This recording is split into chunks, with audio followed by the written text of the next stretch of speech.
কলিজা ছিঁড়ে রাস্তায় ফেলে রাখবো।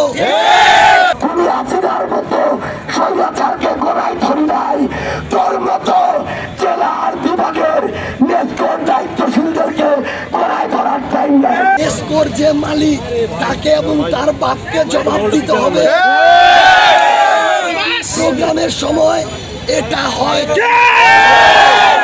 একদিন হয়তো 2 দিন হয়তো কিচ্ছু বলতাম না, 3 দিনের 3 দিনই এটা হয়েছে।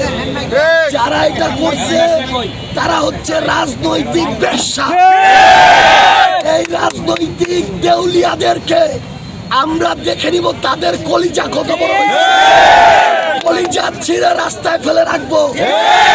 এই রকমের যদি রাজনৈতিক দেউলিয়াত্ব দেখায় একদম স্পষ্ট করে বলে দিলাম, এরপরে দেখে নিব এই জেলার নেসকোর দায়িত্বে কে, বাংলাদেশের নেসকোর দায়িত্বে কে আছে। যখন প্রত্যেকবার হয় আমরা মনে করি আপনারা একজন রাজনৈতিক পেশা। বসুন্ধরা টিস্যু, অশুদ্ধতার বিরুদ্ধে এক বিন্দুও ছাড় নয়। আপনারা রাজনৈতিক দেউলিয়া, আপনারা রাজনৈতিক চাটুকার, আপনারা রাজনৈতিক একজন দশাবাদকারী পাচাটা। এই জন্য এনসিপির প্রোগ্রামের সময় প্রত্যেকবার এইটা হয়।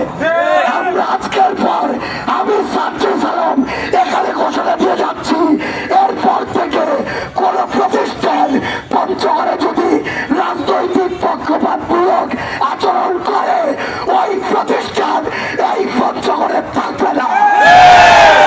আমার নিজের সাথে নিজের কমিটমেন্ট।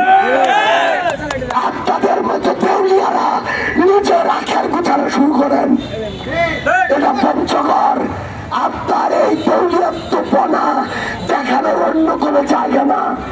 তুমি হাসিনার মতো স্বৈরাচারকে গোড়ায় ধরি নাই, তোর মতো জেলার বিভাগের নেসকোর দায়িত্বশীলদেরকে গোড়ায় ধরার টাইম নাই। আমি এখান থেকে বেরোয় দেখে নেব এরা এখানে কিভাবে এই পক্ষপাতমূলক আচরণ করে এই পঞ্চগড়ে তারা অবস্থান করে।